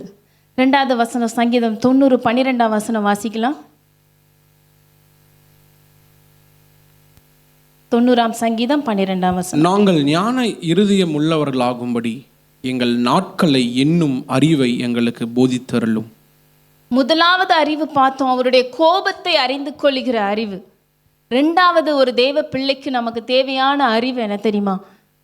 எங்கள் நாட்களை எண்ணும் அறிவை எங்களுக்கு போதித்தருளும். இங்க மோசே ஜெபிக்கிறார், ஆண்டவரே நாங்கள் ஞான இருதயமா இருக்கணும்னா எங்கள் நாட்களை என்ற அறிவு எங்களுக்கு வேணும். இந்த உலகத்துல மனுஷன் என்ன நினைக்கிறானா, ஏதோ காலமா யுகமா இந்த பூமியில தான் வாழ போறோம் நினைச்சிட்டு கண்கண்ட காரியங்களை அவன் அனுபவித்து கொண்டு மனம் போன போக்கிலே வாழ்ந்து கொண்டு இருக்கிறான். தேவ பிள்ளைகளும் கிறிஸ்தவர்களுக்கும் அந்த நாட்களை எண்ணுகிற அறிவு இன்றைக்கு இல்லை. ஆனா ஆண்டவர் சொல்றார், இன்னைக்கு மோசே ஜெபிக்கிற நாட்களை எண்ணுகிற அறிவு இன்னைக்கு எல்லா தேவ பிள்ளைகளுக்கும் வேணும். இது யூத்துக்கு மட்டும் இல்லை, எல்லாருக்குமே வேணும் நம்முடைய நாட்களை எண்ணுகிற அறிவு. ஆண்டவர் வேதத்துல பூமியில நம்முடைய நாட்கள் எப்படிப்பட்டது, மனுஷனுடைய நாட்கள், அவனுடைய ஆயுசின் வருஷங்கள் அல்லது அவனுடைய காலங்கள் எப்படிப்பட்டது, அது ஒரு மாயையானது என்று சொல்லி ஆண்டவர் எழுதி வைத்திருக்கிறார். It is not permanent. நம்ம அந்த பூமியில நிரந்தரமா வாழ போறது கிடையாது. நீங்க நினைக்கலாம், இன்னைக்கு வாலிபர்களா இருக்கிறீங்க, சீக்கிரத்துல திடீர்னு திரும்பி பார்த்தா அதுக்குள்ள உங்களுக்கு கல்யாணம் ஆகி உங்க பிள்ளைங்கள்லாம் ஸ்கூலுக்கு போயிட்டு இருப்பாங்க. எங்க வாழ்க்கையே அப்படிதான். இப்போதான் நாங்களே ஸ்கூலுக்கு போன மாதிரி இருந்துச்சு, அதுக்குள்ள எங்களுடைய பிள்ளைகள் ஸ்கூலுக்கு போறாங்க. வேகமா கடந்து போகிறது, நாட்கள் துரிதமாக கடந்து சென்று கொண்டிருக்கிறது. It's very fast. நீங்க நினைக்கிறத விட அது மிக வேகமாக கடந்து செல்லக்கூடியது. அதனாலதான் மோசே ஜெபிக்கிறார், நாட்களை எண்ணுகிற அறிவை எங்களுக்கு தாங்க ஆண்டவரே. இந்த ஜெபம் நாம் ஒவ்வொருவரும் அனுதினமும் ஏறெடுக்க வேண்டிய ஒரு ஜெபம். ஆண்டவரே, என்னுடைய நாட்கள் என்ற அறிவை எனக்கு தாங்க. எங்களுடைய காலங்கள் பூமியில எப்படிப்பட்டதா இருக்கிறது, ஒரு மாயையானதா இருக்கிறது, ஈஸியா வேனிஷ் ஆகக்கூடியதா இருக்குது. இப்படிப்பட்ட ஒரு வாழ்க்கையை வாழ்றேன்னா எவ்வளவு பரிசுத்தமா, எவ்வளவு உண்மையா வாழணும், அந்த நித்திய ஜீவனை பெற்றுக்கொள்ளும்படியா நான் எவ்வளவு போராட வேண்டும். உலக காரியத்தை கொஞ்சம் கூட என் வாழ்க்கையில இடம் கொடுக்க கூடாதே. ஒரு 8 காரியங்கள் நம்ம இன்னைக்கு வேகமா பார்க்க போறோம். உங்களுக்கு பிக்சர் உங்க மைண்ட்ல அப்படியே ஸ்டோர் ஆகும்படியா பிக்சரோட எடுத்துட்டு வந்திருக்கிறேன். வேதத்துல ஆண்டவர் நம்முடைய நாட்களை எதோட கம்பேர் பண்றாருன்னு சொல்லி ஒரு 8 காரியங்கள் வேகமா பார்க்க போறோம். ஃபர்ஸ்ட் பிக்சர் போடும். சங்கீதம் 90:9. இதை பார்த்தா உங்களுக்கு என்ன தெரியுது? ஸ்டோரி டைம் இருக்கு. Okay, story. சங்கீதம் 90ஆம் சங்கீதம் 9ஆம் வசனம். எங்கள் நாட்கள் எல்லாம் உமது கோபத்தால் போய்விட்டது, ஒரு கதையை போல எங்கள் வருஷங்களை கழித்து போட்டோம். நம்முடைய நாட்கள் எப்படிப்பட்டதா, ஒரு கதை மாதிரி இருக்குதான். கதையை போல வருஷங்களை கழித்து போட்டோம். Like a story. ஒரு ஸ்டோரி எவ்வளோ நேரம் நீங்க கேட்பீங்க? மேக்சிமம் ஒரு ஸ்டோரி டைம் எவ்வளோ? ஒரு 5 minutes 10 minutes. 10 minutesக்கு மேலே சின்ன பிள்ளைங்க நம்ம ஸ்டோரி எல்லாம் கேட்பாங்களான்னா கேட்க மாட்டாங்க, கான்சன்ட்ரேஷன் போயிடும். அவ்வளோ சின்னது தான், அவ்வளோ ஒரு ஸ்டோரி மாதிரி தான் நம்மளுடைய லைஃப் இந்த பூமியில இருக்குதான். எங்கள் நாட்களை கதையை போல கழித்து போட்டோம். Like a story. வேகமா கடந்து போயிருமா நம்முடைய ஆயுசின் வருடங்கள். 2வது பிக்சர் பாருங்க. இது என்னது? யோபு 8ஆம் அதிகாரம் 9ஆம் வசனம். Very good. ஷேடோ. யோபு 8:9. நாம் நேற்று உண்டானவர்கள் ஒன்றும் அறியோம், பூமியின் மேல் நம்முடைய நாட்கள் நிழலை போல் இருக்கிறது. இங்க யோபு சொல்றார், நம்முடைய நாட்கள் எப்படிப்பட்டதா இருக்குதா? நிழலை போல இருக்கிறது. Like a shadow. உங்களால் உங்கள் நிழலை பிடிச்சு வைக்க முடியுமா? என் நிழல் என் கூட தான் இருக்கணும், என் கூடவே தூங்கணும் அப்படின்னு யாராவது பிடிச்சு வைக்க முடியுமா? போயிடும். சன்லைட் வந்தால் இருக்கும், இருட்டானுச்சுன்னா நிழல் உங்களை விட்டு போயிடும். உங்களால் உங்கள் வாழ்க்கையை தக்க வைத்துக்கொள்ள, பிடித்து வைத்துக்கொள்ள முடியாது. என்னோட தான் என் நிழல் இருக்கணும்னு சொல்ல முடியாது. திடீர்னு இருக்கும், திடீர்னு இருக்காது. இப்படி ஒரு நிழலை போன்றது தான் மனுஷனுடைய நாட்கள் இந்த பூமியில் இருக்குது. அடுத்த பிக்சர். இது என்ன சொல்றீங்க? இதை பார்த்தா உங்களுக்கு என்ன தோணுது?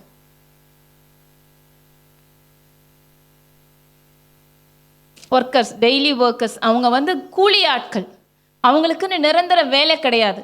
அனுதினமும் ஏதாவது ஒரு வேலை, மழை பெஞ்சா வேலை போயிடும், மழை இல்லாட்டி வேலை இருக்கும், திடீர்னு இருக்கும், திடீர்னு இருக்காது. அவங்களுடைய வாழ்க்கை ஒரு நிரந்தரமற்றது, பெர்மனண்ட்டான ஒரு ஜாப் இருக்காது. கூலி வேலை செய்கிறவர்கள். யோபு அங்கே வாசிக்கலாம், யோபு 7ஆம் அதிகாரம் 1ஆம் வசனம்.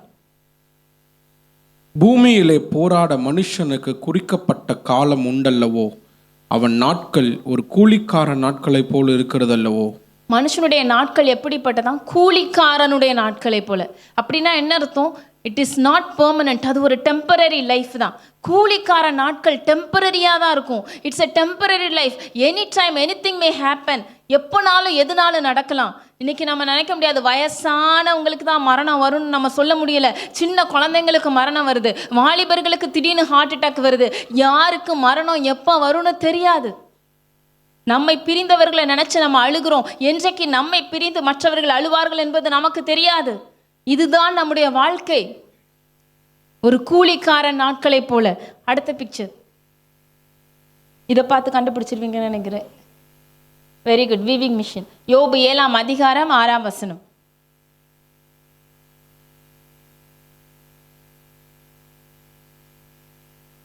ஏழாம் அதிகாரம், யோபு 7:6. என் நாட்கள் நெய்கிறவன் எரிகிற நாடாவிலும் தீவிரமாய் ஓடுகிறது, அவைகள் நம்பிக்கை இல்லாமல் முடிந்து போகும்.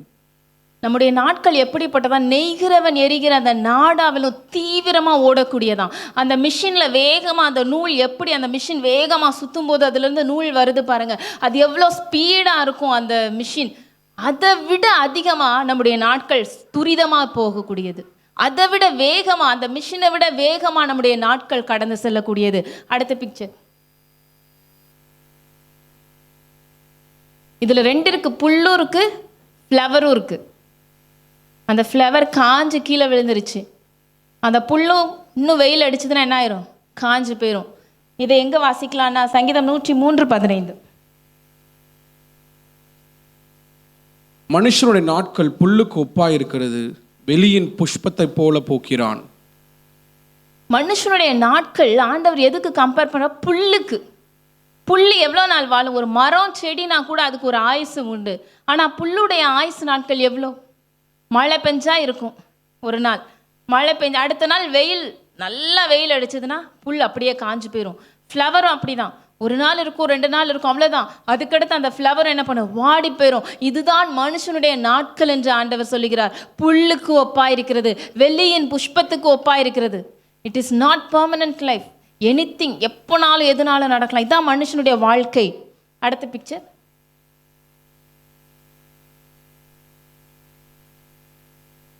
என்ன காட்டுறாங்க? கையில் 4 காட்டுறாங்க, இப்படி இப்படி காட்டுறாங்க. இதை வாசிக்கலாம். சங்கீதம் 39:5. இதோ என் நாட்களை 4 விரற்கடையாக்கினீர், 4 விரற்கடையாக்கினீர். சங்கீதம் என் ஆயுசு. சங்கீதம் 39 இங்கே தாவீது சொல்றாரு, என் நாட்கள் 4 விரற்கடை அளவாக்கினீர். நம்ம இது எதுக்கு இப்படி 4 விரற்கடைன்னு சொல்கிறாரு அப்படின்னா, நம்ம ரொம்ப சின்ன அளவை மெஷர்மெண்ட்டை சொல்கிறதுக்கு நம்ம பொதுவாக யூஸ்வலி என்ன சொல்லுவோம்? இவ்வளோதான் சொல்லுவோம்ல. இப்படி 4 விரல காமிச்சு இவ்வளோதான், பக்கத்தில் பார்த்து சொல்லுங்களேன், நம்ம லைஃப் இவ்வளோதான், பக்கத்தில் இவ்வளோதான், இதுதான் வாழ்க்கை, இதுதான் இந்த பூமிக்குரிய வாழ்க்கை, இவ்வளோதான். இதுக்கு தான் இவ்வளோ காரியமா? இவ்வளோண்டு சின்ன வாழ்க்கைக்கு தான் இப்படி பண்ணுறோமா, இப்படி ஓடுறோமா? இதை தான் இவ்வளோ அட்ராக்டிவாக பிசாசு காமிக்கிறானா? இவ்வளோ சின்ன இந்த 4 விரற்கடை லைஃப்பை தான் இன்றைக்கி பிசாசு பயங்கர அழகாக, கவர்ச்சியாக, அட்ராக்டிவாக காமிச்சிட்டு இருக்கிறான் வாலிபர்களுக்கு. இவ்வளோதான் நம்ம லைஃப். அடுத்த பிக்சர். போஸ்ட்மேன். Very good. இதை வாசிக்கலாம். யோபு 9:25. என் நாட்கள் அஞ்சற்காரர் ஓட்டத்திலும் தீவிரமாயிருக்கிறது. நம்முடைய நாட்கள் எப்படிப்பட்டது? அஞ்சல்காரன் ஓட்டத்தில். அஞ்சல்காரன் அப்படின்னா அந்த காலத்தில் வந்து மெசஞ்சர்ஸ் ஒரு கண்ட்ரிலேருந்து இன்னொரு கண்ட்ரிக்கு ஒரு செய்தியை அனுப்பணும்னா இப்போ நமக்கு நிறைய வழி இருக்குது. போஸ்ட்மேன் இருந்தார், இப்போ அதையும் தாண்டி மெயிலு மெசேஜ்னு போய் வாட்ஸ்அப் வந்து இப்போ எல்லாமே நமக்கு இந்த மொபைல் ஃபோன் எளிதாக்கிருச்சு.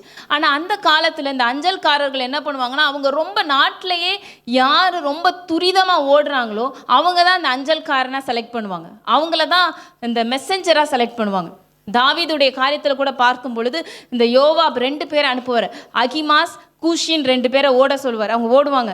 யார் ஃபஸ்ட்டு ஓடுறாங்க போய் அவங்க போய் சொல்லுவாங்க ராஜா கிட்ட. துரிதமாக ஓடக்கூடியவங்க தான், மானை போல ஓடக்கூடியவங்க, கலைமானை போல ஓடக்கூடியவங்க தான் இந்த அஞ்சல்காரர்கள். போய் செய்தியை போய் சொல்லணும் அவங்க துரிதமாக. இங்கே ஆண்டவர் அந்த இடத்துல யோபு சொல்கிறாரு, நாட்கள் அஞ்சல்காரன் அந்த துரிதமாக நாட்டிலேயே ஃபாஸ்ட்டாக ஒருத்தன் ஓடுறானா அந்த ஓட்டத்தை விட வேகமாக என் நாட்கள் ஓடுது, அதை விட ஃபாஸ்ட்டாக என்னுடைய வாழ்க்கை முடிகிறது என்று சொல்லுகிறார். அடுத்த பிக்சர் சங்கீதம். Very good. சங்கீதம் 102:3. 102ஆம் சங்கீதம் 3ஆம் வசனம். என் நாட்கள் புகையை போல ஒழிந்தது. என் நாட்கள் எப்படி இருக்கு ஆண்டவர் கம்பேர் பண்ண? புகையை போல. ஒரு புகை, ஒரு கேண்டில் நீங்கள் ஆன் பண்ணிவிட்டு அதை ஆஃப் பண்ணுறீங்க. ஆஃப் பண்ணும்போது அதில் ஒரு புகை வரும். எவ்வளோ நேரம் பார்ப்பீங்க அதை? அந்த ரூம் ஃபுல்லாக அது ட்ராவல் ஆகிற வரை நீங்கள் பார்த்துட்டே இருக்க முடியுமா? உங்களால் பார்க்க முடியாது. இப்படி போகும். அடுத்து நீங்கள் அது எங்கன்னு தேடினாலும் உங்களால் கண்டுபிடிக்க முடியாது, அது மறைந்து போகும். அப்படி ஒரு புகையை போல் அவன் திடீரென்று மறைந்து போகக்கூடிய வாழ்க்கை தான் இந்த நம்முடைய பூமிக்குரிய வாழ்க்கை, நிரந்தரமற்ற வாழ்க்கை. நம்முடைய வாழ்க்கை இப்போ உங்களுக்கு புரிஞ்சிருச்சா? 8 காரியம் பார்த்தோம், எதுவுமே நிரந்தரமாச்சு. இந்த 8ல் ஏதாவது ஆண்டவர் ஒரு ஸ்ட்ராங்கானதோட கம்பேர் பண்ணியிருக்காரா? எதுலையாவது ஆண்டவர் ஒரு அழிக்க முடியாத ஒன்றோடு நம்முடைய வாழ்க்கையை கம்பேர் பண்ணுறாருனா இல்லை. 8 காரியம் ஆண்டவர் எழுதி வச்சிருக்காரு வேதத்தில். 8மே நிரந்தரமற்றது, அழியக்கூடியது, மாயையானது, துரிதமாய் கடந்து போகக்கூடியது. இப்போ நீங்கள் உங்களுக்குள்ள ஒரு கேள்வி வரலாம், அப்படி சின்ன குட்டி லைஃபாக இருக்கிறனால தானே நாங்கள் எப்படியாவது வாழ்கிற வாழ்க்கையை நல்லா என்ஜாய் பண்ணலான்னு நினைக்கிறோம். இவ்வளோ சின்ன வாழ்க்கைன்றனால தானே நாங்கள் நல்லா இருக்கிற வரைக்கும் நல்லா என்ஜாய் பண்ணி முடிச்சிடலான்னு பார்க்குறோம். அதனால தான் எங்கள் யூத் டேஸை நாங்கள் நல்லா என்ஜாய் பண்ணிவிட்டு வயசான பிறகு சர்ச்சில் வந்து உண்மையாக பரிசுத்தமாக வாழலான்னு. ஒரு வேளை நீங்கள் ஒரு சிலருக்கு யாருக்காச்சு அப்படி ஒரு எண்ணம் இருக்குதா? இந்த குட்டி வாழ்க்கை தானே, அதுக்கு ஏன் எங்களை இப்படி பண்ணுறீங்க? நாங்கள் ஜாலியாக வாழ்ந்துட்டு போயிடலாமே, இந்த குட்டி வாழ்க்கையை சந்தோஷமாக நாங்கள் அனுபவிக்கலாமே. உண்மைதான். அப்படி உங்களுக்குள்ள ஒரு கேள்வி வரலாம். அப்படி வந்துச்சுன்னா நீங்கள் அனுபவிக்கலாம், அப்படி அனுபவிக்கலாம். பிரசங்கி 11:9 வசனத்தை நான் வாசிக்கிறேன். உங்களுக்கு ஒரு வேளை இந்த சின்ன வாழ்க்கையை நான் என்ஜாய் பண்ணிக்கிறேன், என் இஷ்டம் போல் நான் வாழ்ந்துக்கிறேன்னு நீங்கள் நினச்சிங்கன்னா உங்களுக்கு ஆண்டவர் சொல்கிற வார்த்தை, வாலிபனே உன் இளமையிலே சந்தோஷப்படு, உன் வாலிப நாட்களிலே உன் இருதயம் உன்னை பூரிப்பாக்கட்டும், உன் நெஞ்சின் வழிகளிலும் கண்ணின் காட்சிகளிலும் நட. ஆனாலும் குட்டி வாழ்க்கை தானே, நிரந்தரமற்ற வாழ்க்கை. இஷ்டம் போல் வாழ்ந்துக்கலான்னா வாழ்ந்துக்கலாம், இஷ்டம் போல் கண்ணு விரும்புகிறத பார்க்கலாம், விரும்புகிறத செய்யலாம், மனம் போன போக்கில் வாழலாம். ஆனாலும் ஆண்டவர் சொல்கிறார், ஆனாலும் இவை எல்லாவற்றின் நிமித்தமும் தேவன் உன்னை நியாயத்திலே கொண்டு வந்து நிறுத்துவார் என்றார். அப்போ என்ன பண்ணணும்? இந்த சின்ன வாழ்க்கையை நான் என்ன பண்ணுறது? இவ்வளோ ஒரு நிரந்தரமற்ற வாழ்க்கை, நாட்களை எண்ணுகிற அறிவு எங்களுக்கு இப்போ புரிஞ்சிருச்சு. எங்கள் நாட்கள், எங்கள் ஆயுசு இவ்வளோதான்னு புரிஞ்சிருச்சு. ஆனால் இந்த நாட்களை நான் என்ன பண்ணலாம்? இந்த காலத்தை, இந்த உங்களுடைய ஆயுசின் வருஷங்களை, இந்த சின்ன காலத்தை நீங்கள் யார் கையில் கொடுக்குறீங்கன்றதை பொறுத்து தான் உங்கள் வாழ்க்கை டிசைட் ஆகுது. இதை யார் கையில் கொடுக்க போகிறீங்க? சின்ன வாழ்க்கை தான், நிரந்தரமற்ற வாழ்க்கை தான். இதை நீங்கள் உலகத்தின் கையில் கொடுக்க போகிறீங்களா? பிசாசின் கையில் கொடுக்க போகிறீங்களா? பாவத்தின் கையில் கொடுக்க போகிறீங்களா? இல்லை இயேசு கிறிஸ்துவினுடைய கரத்தில் கொடுக்க போகிறீங்களா?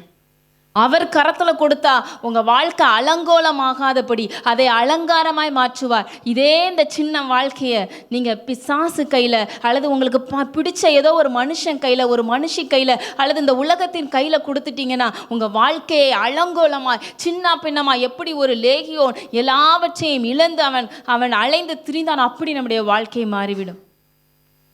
இன்னைக்கு யார் கையில் கொடுக்க போகிறீங்க? அந்த பிக்சர் ஒன்று பார்த்தோம்ல, இப்போ கடைசியாக ஒரு பிக்சர், அது யாருன்னு சொல்லுங்கள் பார்க்கலாம், கண்டுபிடிக்க முடியுமா? நீங்கள் நிறையா பைபிள் நாலேஜ் உள்ள பிள்ளைங்க. அந்த 3 பெண்கள் வந்தாங்கல்ல, ஒரு பிக்சர், வெரி குட். ரூத், நகோமி, ஓர்பால். Very good. அந்த ஓர்பால் கை காட்டிட்டு போகிறது யாரு? ஓர்பால். இதுங்க 2 பேரும் ரூத், நகோமி. இவங்க வாழ்க்கையில் இந்த ரூத்துக்கும் ஓர்பாலுக்கும் அவங்க வாழ்க்கையில் ஒரு முக்கியமான டிசிஷன் மேக் பண்ணுற ஒரு டைம் வந்துச்சு. ஒரு சாய்ஸ் மேக் பண்ணுற டைம் வந்துச்சு. இஸ்ரவேலா, மோவாபா? இயேசுவா, யெகோவா தேவனா, இல்லை மோவாபிய தெய்வமா? உலகமா இல்லை இயேசுவா? பாவமா பரிசுத்தமா? பாவ வாழ்க்கையா இல்லை பரிசுத்த வாழ்க்கையா? சூஸ் பண்ணுறதுக்கு ஒரு வாய்ப்பு கிடைக்குது. இன்னைக்கு எல்லாருக்கும் ஆண்டவர் இந்த வாய்ப்பை கொடுக்குறார். ரூத்துக்கும் ஓர்பாலுக்கும் ஈக்குவலான அதே ஆப்பர்ச்சுனிட்டி கிடைச்சது. ஆனால் ரூத் என்ன பண்ணா? அவள் யெகோவா தேவனை தெரிந்து கொண்டாள், இஸ்ரவேல் தேவனை தெரிந்து கொண்டாள். ஆனால் ஓர்பால் பாருங்க, டாட்டா காமிச்சிட்டு போயிட்டா. எனக்கு இந்த இஸ்ரவேல் தேவன் வேண்டாம், ஏன்னா யெகோவா தேவன் பரிசுத்தம் உள்ளவர், அவரை ஆராதிக்கணும்னா அவர் எத்தனையோ 600க்கும் மேற்பட்ட பிரமாணங்களை 10 கட்டளைகளை கொடுத்து வைத்திருக்கிறார். இதெல்லாம் நான் பின்பற்றணும். ஆனால் எங்கள் மோவாபில் இந்த கட்டளைகள் கிடையாது, பிரமாணங்கள் கிடையாது. நாங்கள் எங்கள் இஷ்டம் போல் அங்கே நான் வாழலாம், என் மனம் போன பாக்கில் வாழலாம், யாரும் எங்களை எதுவும் கேட்க மாட்டாங்க. ஆனால் இஸ்ரவேல் தேவன் அப்படி அல்ல. அவர் பரிசுத்தம் உள்ளவர், அவரை ஆராதிப்பதற்கு பரிசுத்தம் வேண்டும், அவரை தொழுது கொள்ள பரிசுத்தம் வேண்டும். இந்த தேவன் எனக்கு வேண்டான்னு சொல்லி கிளம்பி போயிட்டா. ஆனால் ரூத்தோ, உம்முடைய தேவன் என்னுடைய தேவன், அந்த யெகோவா தேவனை அவள் ஏற்றுக்கொண்டாள். அந்த இஸ்ரவேல் தேசத்துக்கு தான் நான் வருவேன் ஏற்றுக்கொண்டாள். தன்னுடைய வாழ்க்கையில சிறந்த முடிவை அவள் எடுத்தாள். she made the best choice. அவளுடைய வாழ்க்கையில் ஒரு சிறந்த முடிவு. அவளுக்கு தெரிஞ்சது ஆல்ரெடி நிறையா லைஃப் அவள் வாழ்க்கையில் போயிருச்சு. கணவனை இழந்தாள், தன் வாழ்க்கையில் சந்தோஷமான நாட்களை இழந்தாள். இருக்க போகிற இன்னும் கொஞ்ச காலம்தான்.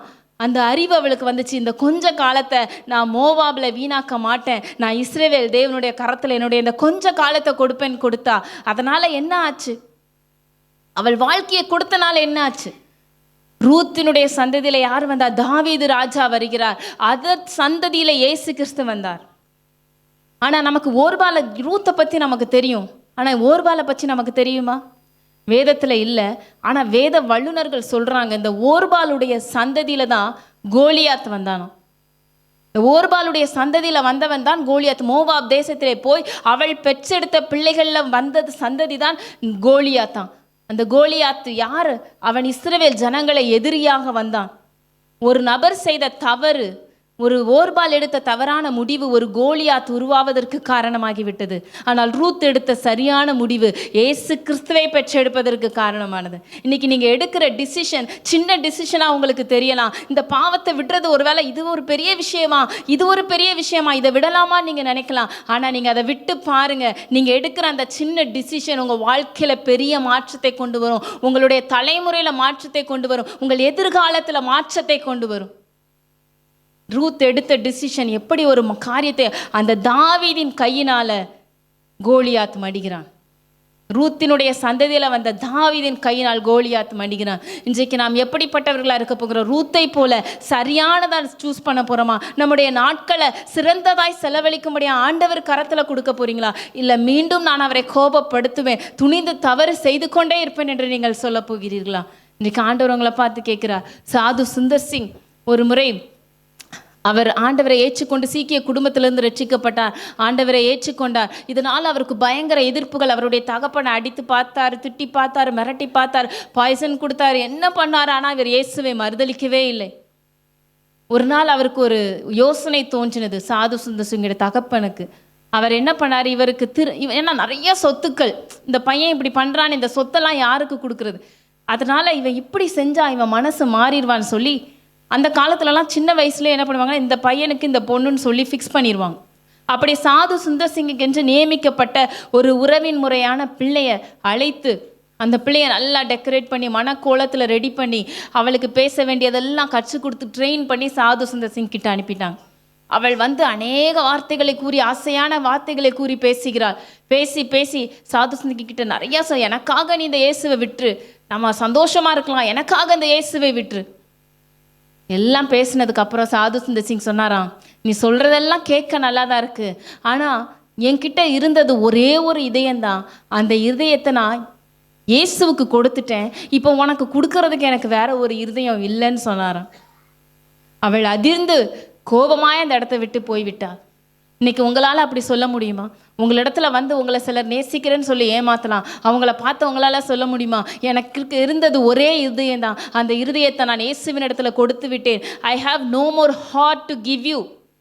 எனக்கு இருந்த ஒரு இருதயம், எனக்கு இருந்த ஒரு வாழ்க்கையை நான் எனக்காய் உயிரை கொடுத்த ஒரு நபருக்கு நான் கொடுத்து விட்டேன். என்னால் இனி உலகத்துக்கு அந்த வாழ்க்கையை கொடுக்க முடியாது. என்னால் இனி பாவத்துக்கும் வேற எந்த மனிதர்களுக்கும் உறவுகளுக்கும் கொடுக்க முடியாது என்று சாது சிந்திங்க போல உங்களால் தைரியமாக சொல்ல முடியுமா?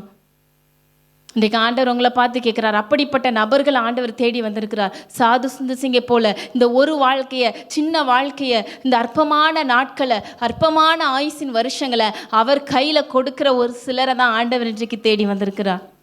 ஒப்பு கொடுக்கலாமா? இருக்கிற இடத்துல கண்களை மூடி ஜெபிக்கலாம். வாலிப பிள்ளைங்க நீங்கள் எழுந்து கொள்ளலாம். வாலிபர்கள் யாரையும் பார்க்காதீங்க, பக்கத்தில் பார்க்காதீங்க. உங்களுடைய அந்தரங்க வாழ்க்கை வேற யாருக்குமே தெரியாது, வேற யாருக்குமே தெரியாது. குடாரத்தின் அடியில புதைக்கப்பட்டிருக்கிற காரியங்கள் யாருக்கும் தெரியாது. நீங்க நினைக்கலாம், நான் இப்போ யூத் டேஸ், நான் இன்னும் ரொம்ப நாள் என்னுடைய வாலிப நாட்களை நான் வாழுவேன், நான் வயதான பிறகு ஆண்டவருக்காக நான் வாழுகிறேன். நீங்க ஒருவேளை நினைக்கலாம். இல்லை, இந்த வாலிப நாட்கள் தான் முக்கியமான நாட்கள். இயேசு தன் வாலிப ரத்தத்தை உங்களுக்காக சிந்தி இருக்கிறார். ஆண்டவரிடத்தில் ஒப்பு கொடுக்கலாம். அப்பா, என் நாட்களை எண்ணுகிற அறிவை எனக்கு இன்னைக்கு கொடுத்துருக்கிறீங்க ஆண்டவரே. உமது கோபத்தின் வல்லமையை நான் உணர்ந்து கொள்ள வச்சிங்க ஆண்டவரே. நான் இனி ஒரு நாள் உங்களை நான் கோபப்படுத்த மாட்டேன். நான் துணிந்து அந்த பாவத்தை நான் செய்ய மாட்டேன். இன்றைக்கு நான் விட்டு விடுகிறேன், இன்றைக்கு நான் துண்டித்து போடுகிறேன், இன்றைக்கு உங்கள் பலிபீடத்தில் வைக்கிறேன் என்று ஒப்பு கொடுக்கிறவர்கள், என் வாழ்க்கையை நான் உங்களுக்காக நான் கொடுக்குறேன்ப்பா, இனி நான் வேற யாருக்கும் என் இருதயத்தை கொடுக்க மாட்டேன்னு ஒப்பு கொடுக்குறவங்க, நீங்கள் விரும்பினால் உங்களுடைய கரங்களை உயர்த்தலாம். இல்லாவிட்டால் உங்கள் இருதயத்திலே ஆண்டவரை நோக்கி பாருங்க. அவரிடத்துல சொல்லுங்க, அப்பா, என் வாழ்க்கையை நான் உங்களிடத்துல தர்றேன். என்னுடைய அற்பமான ஆயுசின் வருடங்களை உங்க கரத்துல தர்றேன்ப்பா. அலங்கோலமாய் மாறாதபடிக்கு பிசாசின் கையில நான் கொடுத்திருந்த அலங்கோலமாக்கி இருப்பான். வேண்டாம் ஆண்டவரே, என் வாழ்க்கையை நீர் அலங்காரமாய் மாற்றும்படியா நான் உம்மிடத்துல ஒப்பு கொடுக்கிறேன். ஒப்பு கொடுக்கலாமா? என்னுடைய கணவரை நான் முன்பாக அழைக்கிறேன்.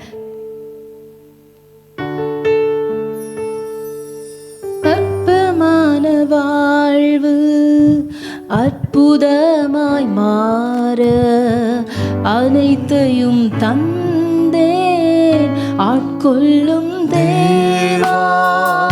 அற்புதமான வாழ்வு அற்புதமாய் மாற அனைத்தையும் தந்தேன் ஆட்கொள்ளும் தேவா.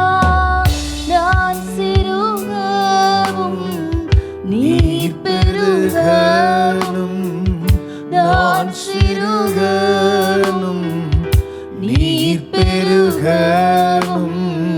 தீபத்தின் திரியாய் எடுத்தாட்கொள்ளும் கல்வாரி ஸ்நேகம் கரைத்திடும் என்னை.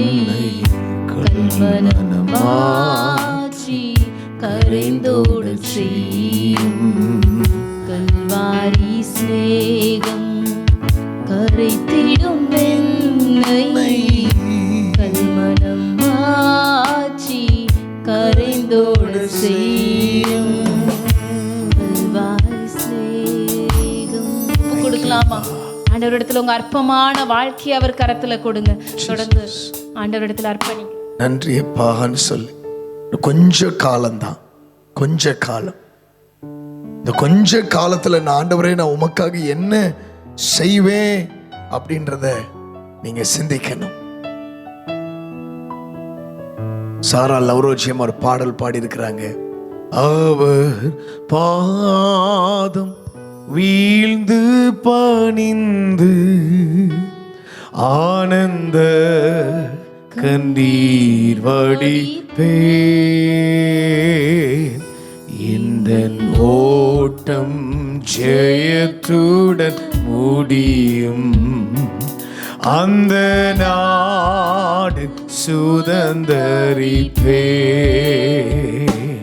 கொஞ்ச காலம் இயேசுவுக்காக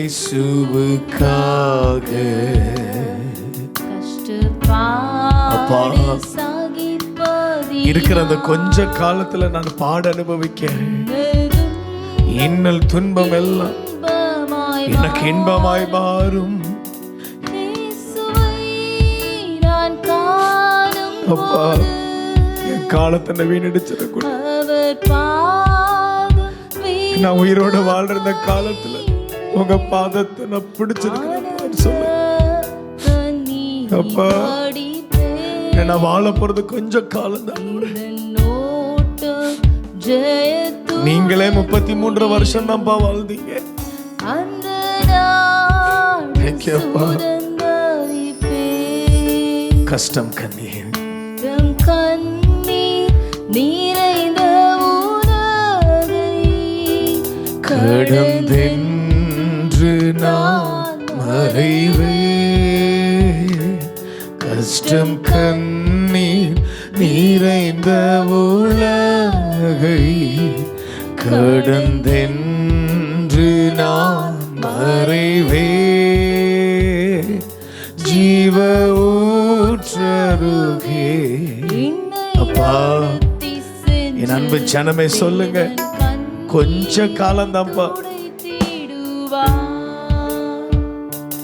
ஜீவ ஊற்றருகே என்னை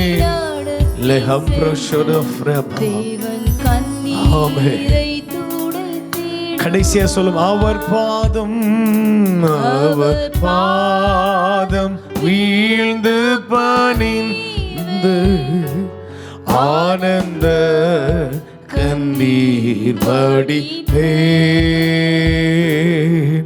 என் வாலிபனே, என் வாலிப சகோதரியே, உன்னுடைய ஓட்டம் ஜெயமாய் முடிய வேண்டும் என்று கர்த்தர் விரும்புகிறார். உங்கள் ஓட்டம் ஜெயமோடு முடியணும். உங்கள் ஓட்டம் ஜெயமோடு முடியணும். என் ஓட்டம் ஜெயமா முடியணும். நல்ல போராட்டத்தை போராடினேன், விசுவாசத்தை காத்துக்கொண்டேன், நான் ஓட்டத்தை முடித்தேன் என்று சொன்ன பவுலை போல நீங்க சொல்லணும்னு ஆண்டவர் விரும்புறாரு. என் ஓட்டம் ஜெயமா முடியணும். என் ஓட்டம் ஜெயமா முடியணும். எத்தனை பேர் விரும்புறீங்க? இருக்கிற இடத்துல கரங்களை உயர்த்தி நல்லா துதிக்க ஆரம்பிங்க, நல்ல ஜெபிக்க ஆரம்பிங்க. கர்த்தருடைய ஆவியானவர் உங்களுடைய நாட்களை பரிசுத்தமாய் கழிக்கும்படி உதவி செய்வாராக. கர்த்தருடைய ஆவியானவருடைய பலம் உங்களை நிரப்பட்டும் இயேசுவின் நாமத்தில். என் அன்பு வாலிபனே, இந்த காலத்தில் நீ மௌனமாய் இருந்தால், இந்த காலத்தில் நீ மௌனமாய் இருந்தால், உன்னை கொண்டு செய்ய நினைத்த பெரிய திட்டங்களை வேறு யாரோ ஒருவரை கொண்டு செய்து விடுவாரே.